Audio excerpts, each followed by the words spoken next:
तो साइकोमेट्री के अंदर जो एयर प्रॉपर्टीज होती है उसको हम चार्ट्स के थ्रू समझने की कोशिश करने वाले हैं कि कैसे हम जो हमारा साइकोमेट्री चार्ट होता है उससे हम कैसे कैलकुलेट कर सकते हैं, कैसे हम फाइंड आउट कर सकते हैं हमारे जैसे कि डीबीटी होता है, ड्राई बल्ब टेम्परेचर, या ड्यू पॉइंट टेम्परेचर होता है, या फिर रिलेटिव ह्यूमिडिटी होती है। ये सब हम कैसे हम कैलकुलेट कर सकते हैं बाई साइकोमेट्रिक चार्ट से। तो आज की वीडियो में हम इस पर डिस्कशन करने वाले हैं। तो चलिए बिना देरी करते हुए वीडियो को स्टार्ट करते हैं। तो चलिए समझते हैं सबसे पहले हम जो साइकोमेट्री होती है वो क्या होती है। तो देखो मैंने यहाँ पे आपको दिखाया है कि साइकोमेट्री क्या होती है। To know how air behave when it is subjected to cool, heating, humidifying, dehumidifying process, यानी कि हमारी हवा जो है या एयर वो कैसे बिहेव करती है जब हम उसको कूलिंग, हीटिंग, ह्यूमिडिफाइंग या डीह्यूमिडिफाइंग करते हैं। जब हमें हीटिंग, ह्यूमिडिफाइंग या डीह्यूमिडिफाइंग करते हैं तो एयर की प्रॉपर्टीज में कुछ चेंजेस आते हैं। उन सब चेंजेस की स्टडी करने के लिए हम साइकोमेट्री का यूज करते हैं। तो यहाँ पे दिखा रखा है, it is a science that deals with physical properties of air and water vapour mixture. तो एक साइंस होती है जिसके अंदर हम स्टडी करते हैं फिजिकल प्रॉपर्टीज ऑफ एयर, हवा की जो फिजिकल प्रॉपर्टीज होती है उसके बारे में स्टडी करते हैं। उसी को हम क्या कहते हैं, साइकोमेट्री कहते हैं।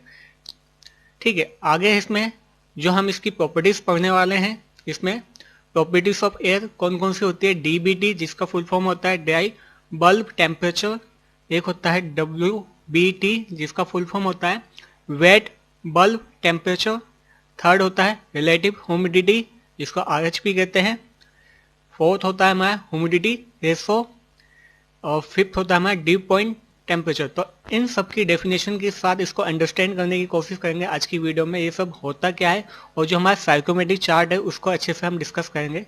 तो सबसे पहले जो हमारी प्रॉपर्टीज आती है उसका नाम है डीबीटी जिसको हम कहते हैं ड्राई बल्ब टेम्परेचर। तो इसको समझते हैं, ये होता क्या है। ये एक ऐसा टेम्परेचर होता है जिसको हम ऑर्डिनरी थर्मोमीटर से मेजर करते हैं।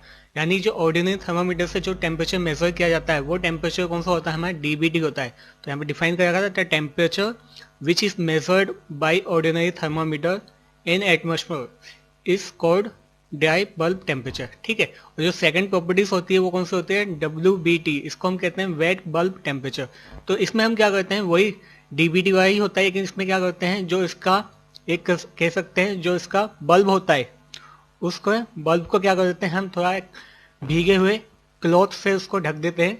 ठीक है, तो इस द्वारा इस टाइप की जो थर्मोमीटर होता है उससे जो टेम्परेचर मेजर किया जाता है उसको क्या कहते हैं हम, वेट बल्ब टेम्परेचर कहते हैं। तो देखिए, the temperature which is measured by ordinary thermometer whose bulb is wetted by wet cloth is called wet bulb temperature. मतलब कि इसका बल्ब क्या होता है ना, उसको हम एक भीगे हुए क्लॉथ से ढक देंगे और इसके द्वारा जो टेम्परेचर मेजर किया जाएगा वो होता है हमारा वेट बल्ब टेम्परेचर। तो ये होते हैं हमारे डीबीटी टेम्परेचर, एक होता है हमारा वेट बल्ब टेम्परेचर। तो यहाँ पे दिखा रखा है, ये ऑर्डिनरी थर्मोमीटर दे रखा है। ठीक है, इसके द्वारा जो टेम्परेचर मेजर किया जाएगा वो होता है हमारा डीबीटी, और यह भी ऑर्डिनरी होता है। लेकिन इसका जो बल्ब है, बल्ब को हमने क्या किया है, इस पे क्लॉथ यानी एक कपड़ा लगा दिया है, उसको थोड़ा भिगो दिया है, जिससे इससे जो टेम्परेचर मेजर किया जाएगा उसी वजह से इसको क्या कहते हैं हम, वेट बल्ब टेम्परेचर किया जाता है। ठीक है, मार्केट में ये दोनों का कॉम्बिनेशन भी मिलता है, आपको मार्केट में जाके खरीदोगे तो यहाँ पे दे रखा है, जैसे कि एक साइड हमें दे रखा हो ऑर्डिनरी थर्मोमीटर, दूसरी तरफ दे रखा हमें वेट बल्ब थर्मोमीटर। तो यहाँ से हम डीबीटी मेजर कर सकते हैं, इससे इससे हम डब्ल्यूबीटी मेजर कर सकते हैं। तो हमारी जो नेक्स्ट प्रॉपर्टी आती है वो है हमारी रिलेटिव ह्यूमिडिटी। तो समझते हैं रिलेटिव ह्यूमिडिटी होती क्या है। Relative humidity is defined as the amount of water vapor present in the air to the total water vapor that air can hold। इसका मतलब यह है कि जो हमारी हवा है, हवा के अंदर जितना amount of water vapour present है, ठीक है, और जितना वो होल्ड कर सकती है मैक्सिमम, उन दोनों का जो रेशो निकलता है उसको कहते हैं रिलेटिव ह्यूमिडिटी। एक तरीके से कह सकते हैं जितना परसेंटेज उसके अंदर अमाउंट ऑफ वाटर वेपर होगा हमारी हवा के अंदर, ठीक है, उसको हम कहते हैं रिलेटिव ह्यूमिडिटी। जो रिलेटिव ह्यूमिडिटी होती है उसको एक्सप्रेस हम करते हैं परसेंटेज में। अगर इतना ध्यान रखना है, अगर हमारा डीबीटी और डब्ल्यूबीटी अगर दोनों इक्वल होता है, सेम होता है, तो रिलेटिव ह्यूमिडिटी उस केस में कितना होता है, 100% होता है। यहाँ पे मैंने फॉर्मूला दिखा रखा है आपको कि the amount of water vapour, यानी जितना amount of water vapour present है हवा के अंदर, ठीक है, उसको ऊपर पुट करना, और कितना वो होल्ड कर सकती है मैक्सिमम उतना नीचे पुट करना है, उसको मल्टीप्लाई 100 से करना है क्योंकि परसेंटेज में निकालना है। तो ये जो कैलकुलेशन करके निकल के आएगी यानी कि सपोज स्क्वायर 25% आ गया, ठीक है। इसका मतलब क्या है, रिलेटिव ह्यूमिडिटी हमारी 25%, यानी कि उस हवा के अंदर सिर्फ जो वाटर वेपर है कितना है, 25% ही है, ठीक है। ह्यूमिडिटी को हम मेजर कर सकते हैं सीलिंग साइकोमीटर से, ठीक है। वैसे तो काफी सारे इंस्ट्रूमेंट आते हैं लेकिन मोस्टली हम यूज करते हैं सीलिंग साइकोमीटर। तो सीलिंग साइकोमीटर वही होता है उसके अंदर जिसके अंदर कॉम्बिनेशन होता है wet and dry bulb temperature, यानी दोनों का जो कॉम्बिनेशन होता है उसको हम कहते हैं सीलिंग साइकोमीटर, ठीक है। दोनों टाइप के थर्मोमीटर एक ही उसमें इंस्ट्रूमेंट में लगे होते हैं। आगे चलते हैं वीडियो में, तो ये समझ में आ गया होगा आपको रिलेटिव ह्यूमिडिटी होता क्या है। तो यहाँ पे मैं आपको दिखा देता हूँ। रिलेटिव ह्यूमिडिटी जो होती है ना, वो इनवर्सली प्रोपोर्शनल होती है हमेशा टेम्परेचर के, इतना ध्यान रखना, ठीक है। अगर रिलेटिव ह्यूमिडिटी ज्यादा होगी तो इस केस में क्या होगा, टेम्परेचर हमारा कम होगा। जैसे जैसे टेम्परेचर ज्यादा होते जाएगा तो रिलेटिव ह्यूमिडिटी भी क्या होती है, कम होती जाती है ना। जैसे जैसे रिलेटिव ह्यूमिडिटी ज्यादा होगी तो टेम्परेचर क्या होगा, कम होता जाएगा, ठीक है। तो यहाँ पे जैसे मैंने दिखा रखा है आपको, सपोज को हमारा रिलेटिव ह्यूमिडिटी 100% है 10 डिग्री सेल्सियस पे, 100%, यानी इससे ज्यादा अमाउंट ऑफ वाटर वेपर इसके अंदर होल्ड हो ही नहीं सकता, आ ही नहीं सकता। और टेम्परेचर इतना 10 डिग्री सेल्सियस पे। अगर हम टेम्परेचर इंक्रीज करते हैं, टेम्परेचर इंक्रीज किया कितना, 20 डिग्री सेल्सियस कर दिया, तो क्या होता है, जो रिलेटिव ह्यूमिडिटी होगी क्या होगी, वो कम हो जाएगी, ठीक है। फिर हम टेम्परेचर इंक्रीज कर देते हैं, कितना कर दिया, 30 डिग्री सेल्सियस कर दिया, तो रिलेटिव ह्यूमिडिटी क्या होगी, और भी ज्यादा कम हो जाएगी, 28%। तो इससे हम एक कंक्लूजन निकाल सकते हैं कि रिलेटिव ह्यूमिडिटी इनवर्सली प्रोपोर्शनल होती है किसके, टेम्परेचर। तो जो हमारी नेक्स्ट प्रॉपर्टी आती है वो है हमारी ह्यूमिडिटी रेशो। तो ह्यूमिडिटी रेशो क्या होती है, जैसे हमने पढ़ा था रिलेटिव ह्यूमिडिटी होती है वही सेम उसमें होता है, लेकिन इसको हम वेटेज में कैलकुलेट करते हैं। तो wait of water vapour percent in the air, यानी जितना वाटर वेपर का वेट है और जितना टोटल वेट है, ठीक है, उससे डिवाइड कर दो तो हमारा क्या निकलता, ह्यूमिडिटी रेशो निकलता है। इसको एक्सप्रेस करते हैं हम ग्रेन्स पर पाउंड्स पे। इसकी डेफिनेशन समझते हैं। Humidity ratio is defined as the ratio of weight of the water vapour percent, यानी जितना weight of water vapour percent है हवा के अंदर, अपॉन में क्या रखना हमें, total weight water vapour and air mixture, यानी उस हवा के अंदर जो वाटर वेपर है और जो एयर है, यानी उसका जो टोटल वेट है उसको नीचे पुट करना है, ठीक है। तो उसके कैलकुलेशन से हम क्या निकाल सकते हैं, ह्यूमिडिटी रेशो निकाल सकते हैं। और नेक्स्ट प्रॉपर्टी हमें दे रखा है ड्यू पॉइंट टेम्परेचर। तो ड्यू पॉइंट टेम्परेचर क्या होता है, the temperature at which vapour molecule is condense, यानी ऐसा टेम्परेचर जिसपे वेपर मॉलिक्यूल्स क्या हो जाए, कंडेंस होना स्टार्ट हो जाए, या कह सकते हैं जो वेपर मॉलिक्यूल्स है वो लिक्विड में कन्वर्ट होना स्टार्ट हो जाए, उस टेम्परेचर को हम क्या कहते हैं, ड्यू पॉइंट टेम्परेचर कहते हैं ना। ये कब होता है, the temperature at which air is 100% saturated, यानी कि उसके अंदर वाटर वेपर और ज्यादा स्टोर हो ही नहीं सकते है ना। तो उस केस को हम, उस टेम्परेचर को हम कहते हैं ड्यू पॉइंट टेम्परेचर। जैसे कि मैं यहाँ पे आपको एग्जांपल दे रहा है, एक गिलास के अंदर हम आइस पुट कर देते हैं, तो आइस पुट करने से क्या होता है, इसका टेम्परेचर क्या होगा, बहुत ज्यादा हो जाएगा। जैसी हवा इसके अंदर में कांटेक्ट पे आएगी तो वो क्या करेगी, कंडेंस होना स्टार्ट हो जाएगी। कंडेंस मतलब जो एयर होगी वो कंडेंस होना स्टार्ट हो जाएगी इसकी सरफेस पे, वो लिक्विड में कन्वर्ट हो जाएगी। तो इस टेम्परेचर को हम क्या कहते हैं, ड्यू पॉइंट टेम्परेचर कहते हैं। तो आपको समझ में आ गया होगा जितनी हमने इसमें प्रॉपर्टीज पढ़ी अभी, कि डीबीटी क्या होता है, डब्ल्यूबीटी क्या होता है, रिलेटिव ह्यूमिडिटी क्या होता है, ह्यूमिडिटी रेशो क्या होता है, and the due point temperature क्या होता है। तो ये थी हमारी कुछ प्रॉपर्टीज एयर की जो हम साइकोमेट्री में पढ़नी है, ठीक है। अब इसके चार्ट में हम समझेंगे कैसे हम इसको कैलकुलेट कर सकते हैं इसकी, ठीक है। यानी इसके चार्ट को देख के अगर हमें दो, देखो जो भी हमारा साइकोमेट्री चार्ट होता है, अगर हमें दो प्रॉपर्टीज अगर हमें गिवन है तो हम उस दो प्रॉपर्टीज से ही बाकी सब प्रॉपर्टीज कैलकुलेट कर सकते हैं बिना कैलकुलेशन किए, ठीक है। तो उसी को हमें समझना है इस वीडियो में। चलिए आगे चलते हैं। तो हेलो दोस्तों, अब हम आ चुके हैं इस वीडियो के काफी ज्यादा इंपॉर्टेंट टॉपिक्स के ऊपर, जो है हमारा साइकोमेट्री चार्ट। तो साइकोमेट्री चार्ट क्या होता है, ये हमें रिलेशन बताता है किसके ऊपर, जो हमारी प्रॉपर्टीज होती हैं एयर के, उनके बीच में जो रिलेशन बताएगा ये हमें साइकोमेट्रिक चार्ट बताता है। अगर हमें कोई भी दो प्रॉपर्टीज पता है तो उनके बेसिस पे हम बाकी की प्रॉपर्टीज को फाइंड आउट कर सकते हैं। जैसे कि डीबीटी होता है, डब्ल्यूबीटी होता है, डीपीटी होता है। अगर या कहते हैं रिलेटिव ह्यूमिडिटी होगा या ह्यूमिडिटी रेशो, इनमें से कोई भी दो प्रॉपर्टीज अगर हमें पता है तो उसके बेसिस पे हम साइकोमेट्रिक चार्ट देके बाकी की प्रॉपर्टीज फाइंड आउट कर सकते हैं। यानी कि साइकोमेट्रिक चार्ट से हम क्या कर सकते हैं, हमारा काफी ज्यादा काम ईजी हो जाता है, हमें कैलकुलेशन करने की जरूरत नहीं होती है, हम आसानी से बाकी की प्रॉपर्टीज को फाइंड आउट कर सकते हैं। तो यहाँ पे फॉग दे रखा है, इसको फॉग समझते हैं कि फॉग कैसे हम समझते हैं कि फॉग कैसे बनता है। When air is saturated condition, जब एयर क्या हो सैचुरेटेड कंडीशन में हो, यानी कि जब डीबीटी और डब्ल्यूबीटी क्या हो इक्वल हो, तो जो मॉइस्चर होता है हवा के अंदर, वो जो मॉइस्चर होगा वो क्या होगा डिस्प्लेस होगा, बाहर निकलना स्टार्ट हो जाएगा, ठीक है, ड्रॉपलेट्स की फॉर्म में, ठीक है। Displace moisture leaves air and droplets of liquid form, तो क्या बन जाते हैं वो ड्रॉपलेट्स ऑफ लिक्विड फॉर्म बन जाती है। तो उस कंडीशन में हमें क्या बनता है वो हवा हमें तो फॉग टाइप की दिखाई देती है। तो इस तरीके से फॉग बनता है, ठीक है। अब बात करते हैं हमारा जो मेन टॉपिक है साइकोमेट्रिक चार्ट। तो यहाँ पे मैंने आपको साइकोमेट्रिक चार्ट दिखा रखा है। तो साइकोमेट्रिक चार्ट में इसकी जो लाइनें हैं उसको समझते हैं, कौन सी लाइन किसको रिप्रेजेंट करती है। तो यहाँ पे ये जो लाइन है एकदम हॉरिजॉन्टल लाइन जो होती है ये हमें दिखाती है डीबीटी, ड्राई बल्ब टेम्परेचर, ठीक है। और ये ऐसे जो स्लैंटिंग लाइन जो बनी है इस टाइप की ये हमें दिखाती है डब्ल्यूबीटी, ठीक है। और ये जो लाइन होती है ये हमें दिखाती है ह्यूमिडिटी रेशो। यहाँ पे एक और लाइन होती है इसके पीछे, वो हमें ड्यू पॉइंट टेम्परेचर दिखाती है। और ये जो कर्व जो लाइन बननी है, ये कर्व टाइप की जो लाइन बनती है ये हमें दिखाती है रिलेटिव ह्यूमिडिटी, ठीक है। इसी अगर डीबीटी या कहें इसको जो डब्ल्यूबीटी वाली लाइन है, अगर इसको हम एक्सटेंड करते हैं, ठीक है, इस लाइन पे जो दिखाता है रिप्रेजेंट करता है ये हमें दिखाता है एंथैल्पी, ठीक है। और एक और लाइन होती है यहाँ पे, ये वाली लाइन होती है ये हमें दिखाती है वॉल्यूम, यानी कि कितना वॉल्यूम है उसमें जो हमारी मॉइस्चर है उसके अंदर, ठीक है। तो इस तरीके से हम इसमें रिप्रेजेंट करते हैं। आइए तो आगे चलते हैं वीडियो में, इसको अच्छे से एकदम समझते हैं। ये तो मैंने आपको बता दिया क्या क्या होता है।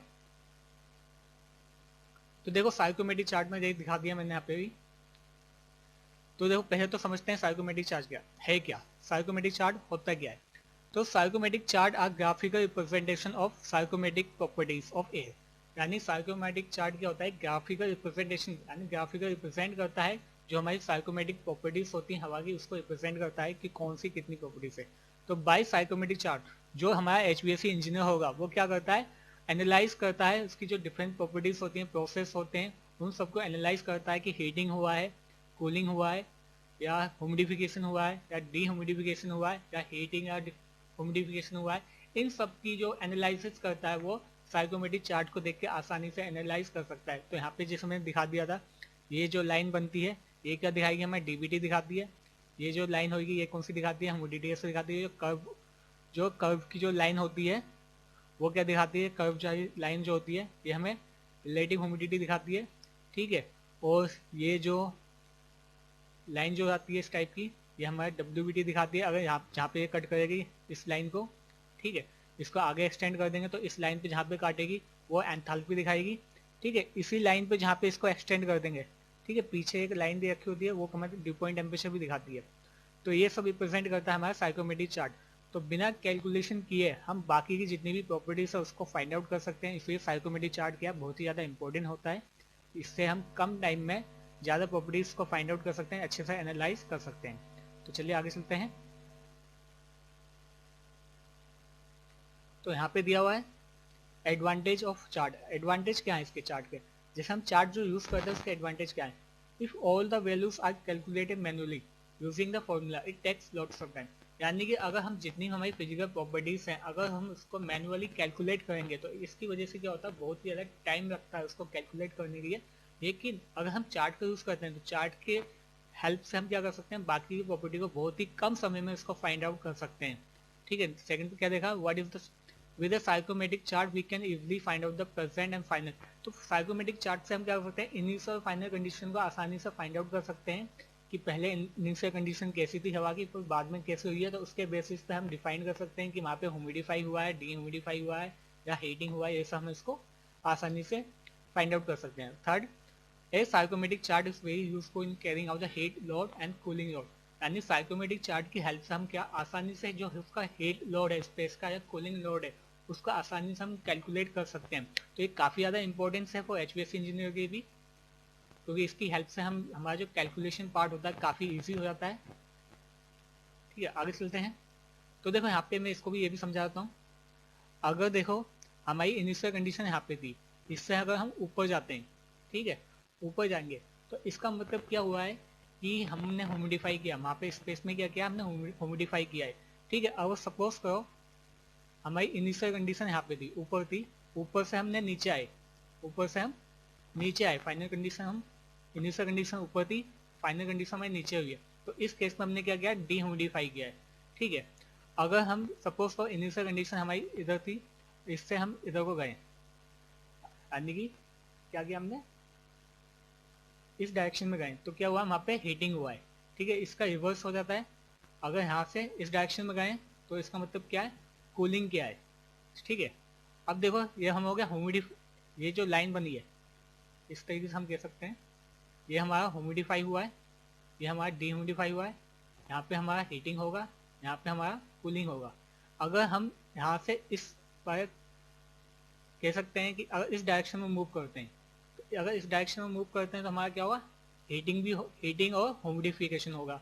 अगर इस डायरेक्शन में मूव करते हैं तो इसका मतलब क्या है, हमारा क्या होगा, कूलिंग और ह्यूमिडिफिकेशन होगा। अगर इस डायरेक्शन में मूव करते हैं तो इसका मतलब क्या है, कूलिंग और डीह्यूमिडिफिकेशन होगा। अगर इस डायरेक्शन में मूव करेंगे तो इसका मतलब क्या है, हमारा हीटिंग और डीह्यूमिडिफिकेशन होगा। तो इसके बेसिस पे हम कैलकुलेट कर सकते हैं कि हमारा जो सिस्टम है वहाँ पे हमने क्या करना है, ह्यूमिडिफिकेशन करना है, डीह्यूमिडिफिकेशन करना है, ये सब हम प्रोसेस को हम फाइंड आउट आसानी से कर सकते हैं। ठीक है, तो आपको समझ में आ गया होगा, यहाँ पे मैंने चार्ट में भी दिखा रखा है अच्छे से, ये सब देख रखा है, sensible cooling, cooling and dehumidification, dehumidifying, chemical dehumidifying, sensible heating, heating and humidification, humidifying, ये सब होता है। तो चलिए आगे चलते हैं वीडियो में।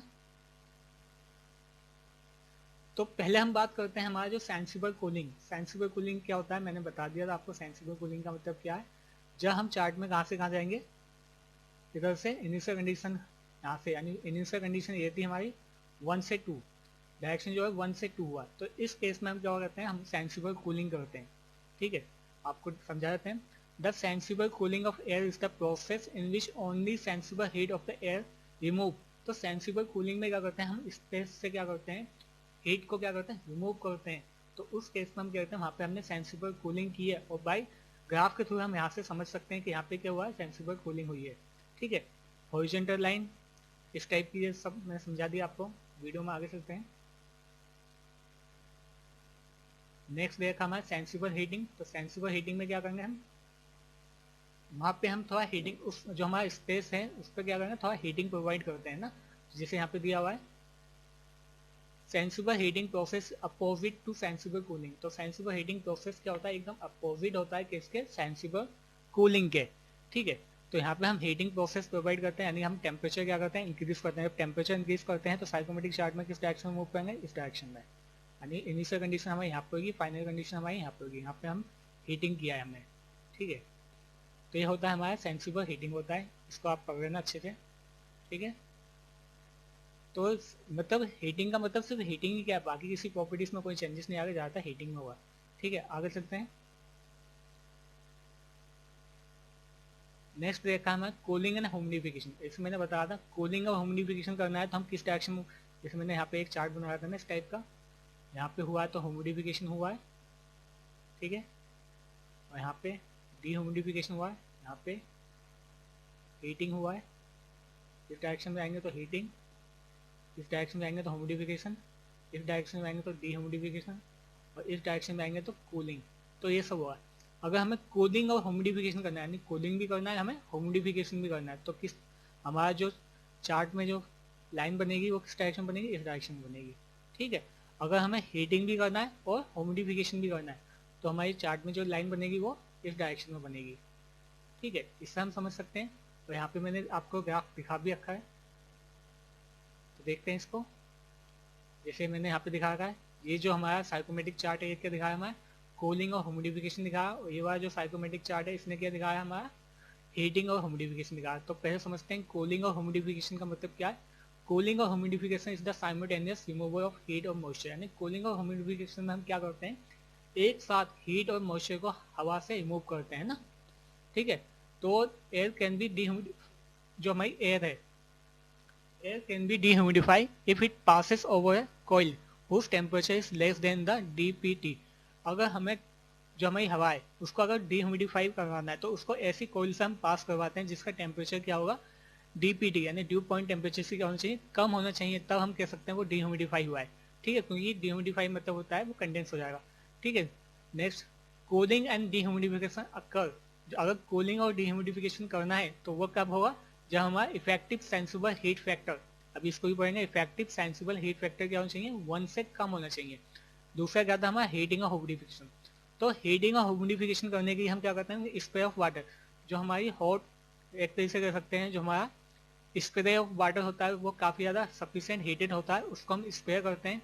जब जैसे ही उससे हवा पास होती है तो वहाँ पे क्या होता है, वाटर वेपर मॉलिक्यूल्स क्या होते हैं, इंक्रीज हो जाते हैं हवा में, और वहाँ पे ह्यूमिडिफिकेशन हो जाता है, तो वहाँ पे हीटिंग भी हो जाती है और ह्यूमिडिफिकेशन भी हो जाता है। इस तरीके से हम हीटिंग एंड ह्यूमिडिफिकेशन भी कर सकते हैं।